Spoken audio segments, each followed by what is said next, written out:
جدًا، سهلة وبسيطة ومكوناتها مش كتير. هاسيب لكم كل المكونات تحت في الكابشن، يالّا بينا نشوف المقادير والطريقة لكيكة البسيم. أول حاجة جهزتها هي الحليب، حطيت الحليب ومعاه السمنة ولازم يكون نوع السمنة حلو هيفرق جدًا في الطعم. بعد كده باحط السكر وباحط كمان الفانيليا وبارفعهم على النار، بعد ما بيغلوا بنطفي النار ونسيبها تهدى تبقى دافية أو باردة. باقلب بقى المكونات الجافة مع بعض، الدقيق وكمان جوز الهند ورشة الملح ومعلقة البيكنج باودر، وبانزل عليهم بالمواد السائلة وباقلبهم وباضيف دقيق البسبوسة بالتدريج لحد ما يتكون معايا خليط شبه الخليط ده. بيكون ده سمك الخليط. باحطهم في صينية مقاس 20 مدهونة بالسمنة، بدخلها فرن سخن على درجة حرارة 180، هتاخد تقريبا 30 دقيقة. ممكن نفتح لها شواية لمدة دقيقة. نعمل بقى السيرب اللي هنحطه على البسيمة.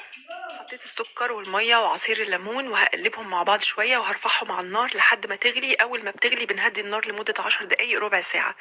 دول الصواني في الفرن. والحقيقة إن الصينية التانية أنا ضفت على المكونات بيضتين وعلبة زبادي وعصير نص ليمونة، وخدت كمان برش الليمون، وكمان حطيت شوية فانيليا وقلبت المكونات وسويتها زي التانية بالظبط في صينية مقاس 20.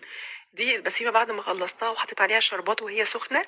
عايزة أقول لكم خطيرة، طعمها حلو جدا. عايزة أقول لكم اللي عملتها بدون بيض طعمها حلو جدا، واللي عملتها كمان بالبيض والزبادي والفانيليا والليمون طعمها خطير. أتمنى تجربوا الوصفة وأشوفكم على